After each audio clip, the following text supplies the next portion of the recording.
Good morning. Today I'll be presenting our study findings on the effect of murine vendor on anti-tumor immune responses to non-ablative pulse-focused ultrasound.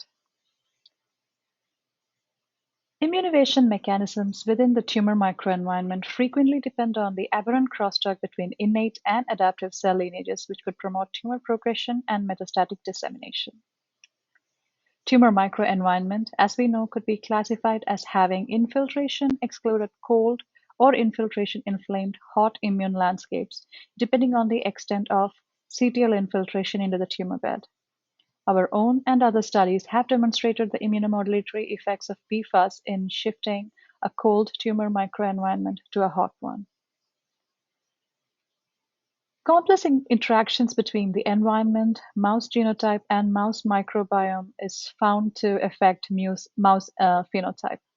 So existing studies have demonstrated PFAS efficacy only in murine models procured from a single vendor.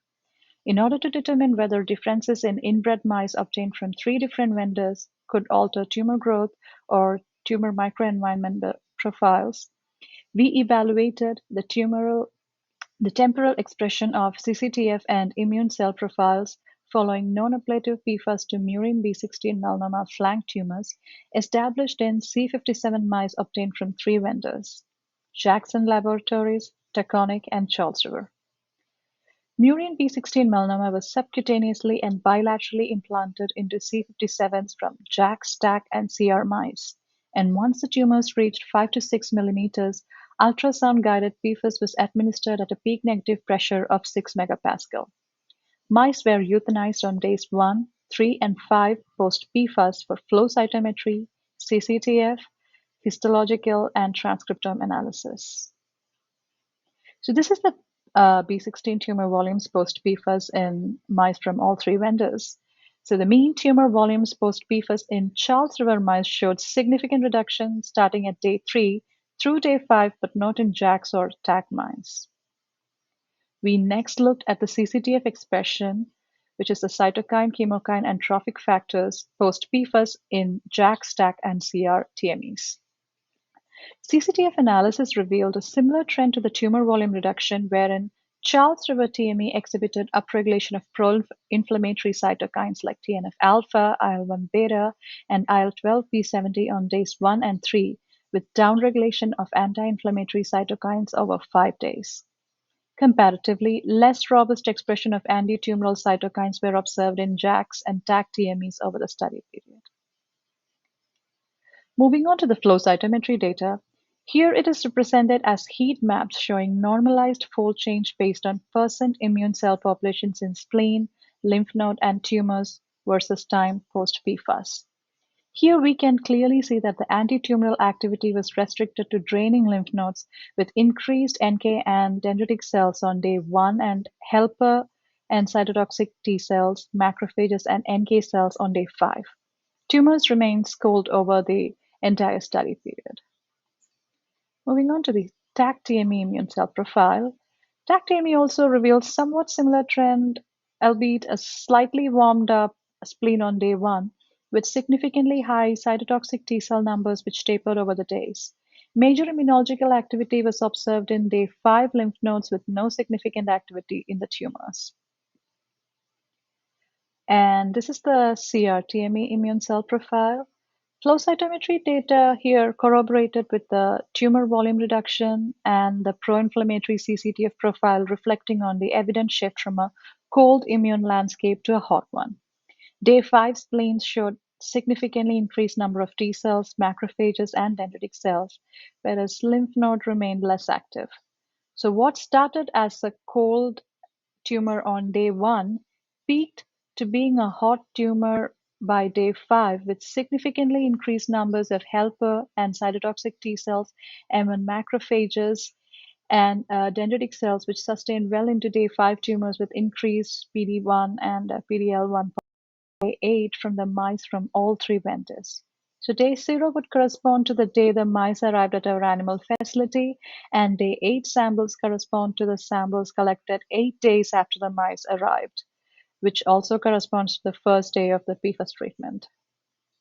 So here we first looked at the alpha diversity of the stool samples, which takes into account the ecological diversity within a sample determining based on the richness, that is, the number of different taxa, the microbial taxa found in a sample, and also the evenness of distribution of various microbial taxa.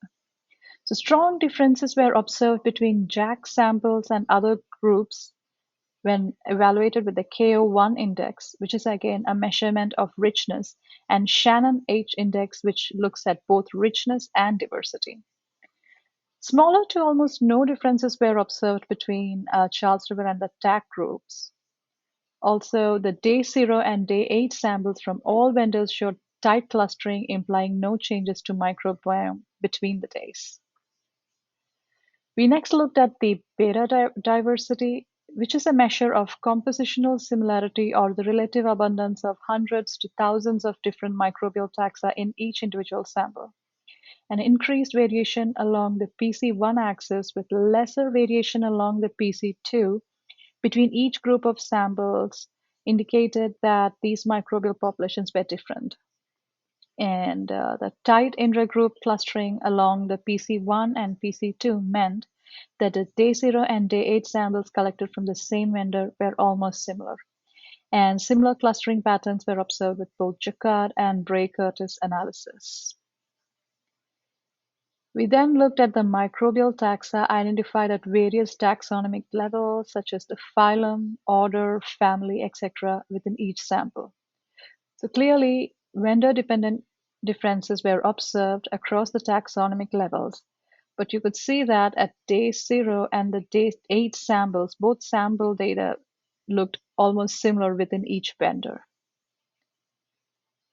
So we are awaiting results from the DNA sequencing analysis of tail snip DNA samples, which would help us look at the genetic differences between the three vendors to see if it has an effect on the bioeffects of PFAS.